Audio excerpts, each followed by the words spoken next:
Rosa Cruz, que está extendida por todos los países del mundo, posiblemente más en países que tengan una abertura, ¿verdad?, a la pluralidad de pensamiento, ¿no?, a la pluralidad de filosofías y de credos que puedan haber. Entendemos que cada uno de nosotros tiene su propia filosofía y credo espiritual, pero está bien acrecentar, si cabe, con otros postulados, pues para hacer más grande también, si cabe, y si ustedes me lo permiten, esa fe, que tiene que ser una fe sostenida, apoyada, aparte de una fe incondicional, sublime, que nos sale desde dentro, también en algo más tangible, ¿verdad?, como es la propia vida, el reconocernos un poquito a nosotros y conocer también al resto de la humanidad, así como al propio planeta. Hablamos de esta mística Orden de la Rosa Cruz, una escuela filosófica y también una organización, y lo vamos a hacer con el gran maestro de esta antigua y mística orden, Hugo Casas. Señor Casas, Hugo, muy buenas noches. Buenas noches, Pedro. Bienvenido. Muchas gracias. ¿Uno se puede acercar a la espiritualidad, a su propia fe interna, a su propio credo particular, gracias a una orden hermética, entre comillas, lo de hermética? Bien, es evidente que, dada la situación de la sociedad actual, es necesario, de alguna manera, romper, dar un impulso y cambiar un poco el entorno materialista que nos envuelve. Esto se ha de hacer de alguna manera. Si no se realiza así hoy en día es bastante complicado, porque el fenómeno materialista empuja con tanta fuerza que no nos permite ver todos los caminos que tenemos paralelos, ¿no? Bajo ese punto de vista es necesario encontrar un camino, un sendero que nos lleve hacia, o mejor dicho, nos aparte un poquito de ese materialismo predominante para poder llegar a conocernos un poquito más a nosotros mismos como realmente somos y no como nos pretenden presentar. Eso está bien, Hugo, pero ese camino no nos lo enseña ya de alguna manera una doctrina religiosa. Muchos caminos hay, esto es así, y nosotros no negamos que cada cual pueda escoger con total y absoluta libertad lo que crea más necesario. Pero la Orden Rosa Cruz, Amor, la antigua y mística Orden de la Rosa Cruz, más conocida con las siglas de Amor, se define como una organización filosófica, iniciática y tradicional que transmite una espiritualidad no dogmática y no religiosa. Entonces, insisto, son caminos diferentes y, por tanto, todos perfectamente válidos, ¿no?, bajo ese punto de vista. Pero no dices no religiosa, pero en definitiva, religión proviene del término religare, unir, ¿no? Y vosotros decís que unís de alguna manera o mantenéis todos los credos del mundo, budistas, musulmanes, ¿no?, judíos, católicos, todos dentro de una orden mística, no religiosa. Sin embargo, utilizáis el término, o sea, sí que estáis uniendo, ¿no? Hay un religare ahí dentro, ¿no? Bien, está claro que el camino es uno, por regla general, y luego nosotros diversificamos. No es lo mismo un camino de creencias dogmáticas, como puede ser una religión, que un sendero de conocimiento, como es lo que propone la antigua y mística Orden de la Rosa Cruz.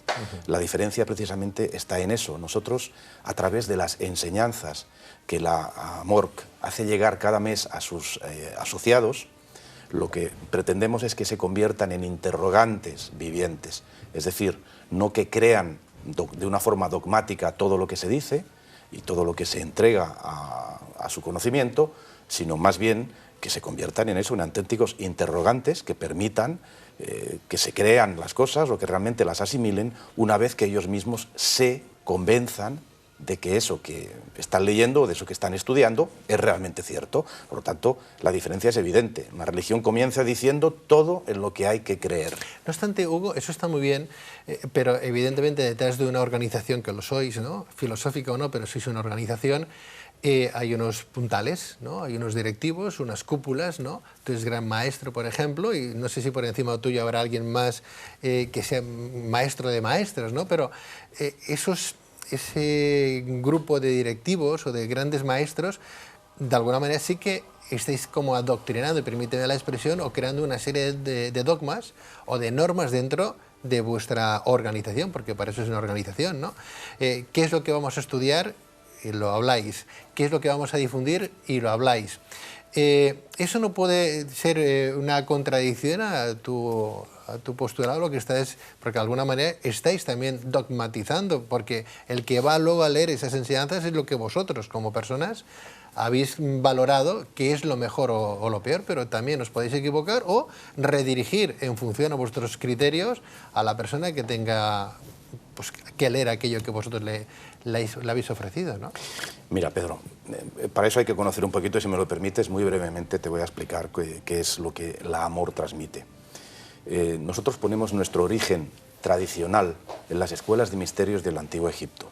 Digo origen tradicional porque yo no puedo demostrar fehacientemente con ningún documento que la Amor sea la heredera de una tradición primordial que viene del Antiguo Egipto.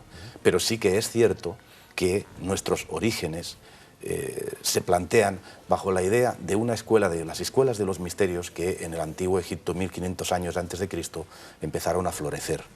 De ahí apareció un conocimiento que ya filósofos y sabios griegos como Pitágoras, Platón, Aristóteles fueron a iniciarse a Egipto precisamente porque allí había algo que todo el mundo conocía, que era importante y que estaba en Egipto, no estaba en otro sitio, por eso fueron allí. Ese conocimiento es lo que realmente nosotros, adaptado a las circunstancias actuales, hacemos llegar a las personas que deciden emprender el camino místico bajo los auspicios de la Rosa Cruz.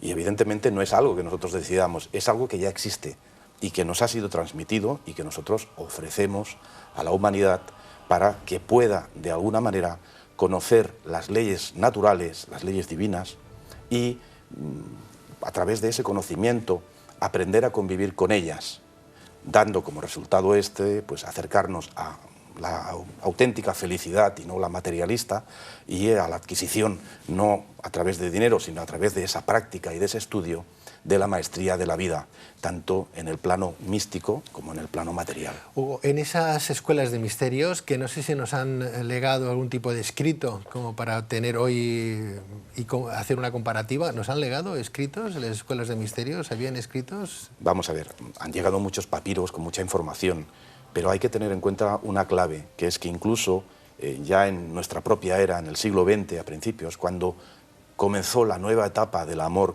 tal y como hoy la conocemos, una nueva etapa del movimiento Rosacruz, como fue la Amor, que se constituye en un proceso que dura 6 años a partir de 1909, todavía ahí la transmisión de ese conocimiento se hacía de boca a oído.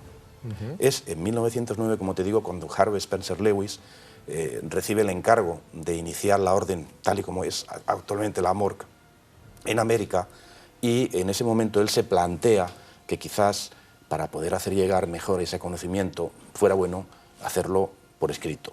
Y es ahí cuando escribe todo ese conocimiento que le ha sido legado a él desde Europa en 1909, decide convertirlo en monografías, pequeños libritos, que nosotros hacemos llegar mensualmente a nuestros asociados en un número de 4, uno por semana, para su estudio y comprensión correcta.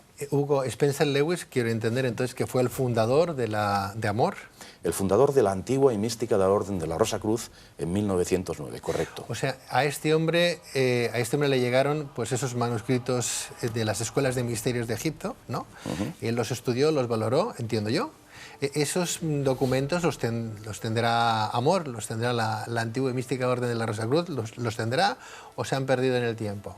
Se conservan algunos documentos, pero no porque hubiera una transmisión, como tú has dicho, de papiros o de información. Sí, no, vamos a ver, mira, en 1620 Michael Mayer, un alquimista Rosacruz alemán, dijo que los orígenes de la Amor, y lo dijo en un libro que se titula Confesiones post-clamores, Silentium post-clamores, 1620, dijo que los orígenes de la Rosa Cruz eran egipcios, brahmánicos, procedentes de los misterios de Eleusis y de Samotracia, de los magos de Persia, de los pitagóricos y de los árabes. Quiere decir que en toda la transmisión de ese conocimiento a través de la historia han habido muchos caminos en donde la Orden Rosacruz ha bebido de esas fuentes para luego nutrir de información a sus asociados, a sus miembros. Hugo, ¿Spencer Lewis era un visionario?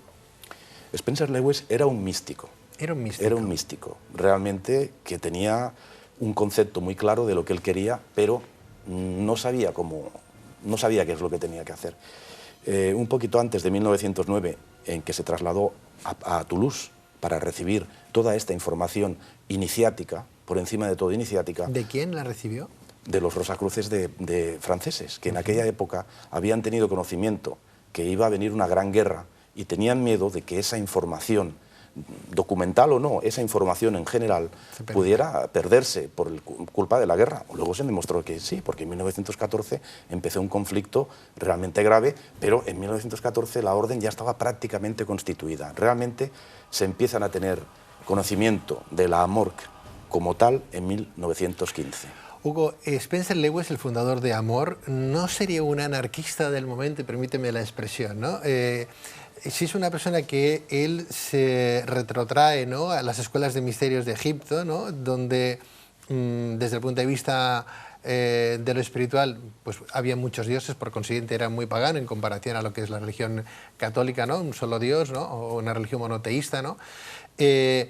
Claro, uno piensa, vale, estudio a los brahmanes, estudio a las religiones hinduistas, estudio a las religiones jainistas, musulmanas, y me hago mi propia filosofía o credo. Permito que todo el mundo entre porque lo que estoy haciendo es haciendo una expansión de conciencia, haciendo que la mente piense y que después de leerme un libro sagrado, sea cual sea, yo obtenga mis propias conclusiones. Quiero entender que es un poco eso, y de ahí él empezar a escribir lo que él entendía que para él aquello significaba, ¿no?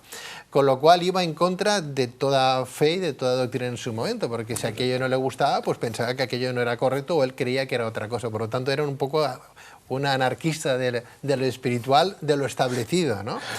Permíteme, no lo sé si me pillas un poco... Sí, no, perfectamente. Sin meterme en términos políticos, ¿no? Sí. Claro, es una revolución para su tiempo, porque no, está en contra de lo preestablecido, ¿no? Él piensa que el hombre tiene más capacidades y que no lee lo que tiene que leer, tendría que leer un poco más entre líneas, ¿no? Y no de forma tan literal, ¿no? A veces ya nos lo dicen incluso la propia Iglesia Católica, no podemos leer las Sagradas Escrituras de forma lineal, hay que saber discernir, ¿no?, cuando salen parábolas y cuando no. Por lo tanto, desde esa tesitura entiendo yo que con todos los postulados y religiones que había en aquel momento se llevaría casi a matar, ¿no?, porque era algo que se salía de los postulados. Si eso es así, ¿qué verdad tenemos hoy, qué constancia o qué conocimiento de la verdad de que este hombre no se hubiera equivocado, de que lo de que dejó escrito, que era su criterio y que es el que seguís vosotros, se haya convertido en un dogma también para vosotros y para los seguidores de Amor, ¿no? Porque aquel hombre sí, era un señor revolucionado de aquel tiempo que hizo... lo que ensalzó fue las mentes de las personas pensantes, ¿no? Pero claro, también estamos hablando de otro siglo y estamos hablando de una persona que se podía equivocar o no. Entonces, hoy de alguna manera no se sigue un poco también un patrón que luche un poco por la filosofía en sí, el objetivo, el ideario político, religioso de la propia Amor. Mira, Amor se define como una escuela de filosofía, amor al conocimiento, amor a la sabiduría. Esta sabiduría puede venir por muchos caminos. Nosotros lo que proponemos es lo que creemos que es un camino, ¿de acuerdo? Y es un camino que en ningún momento dogmatiza,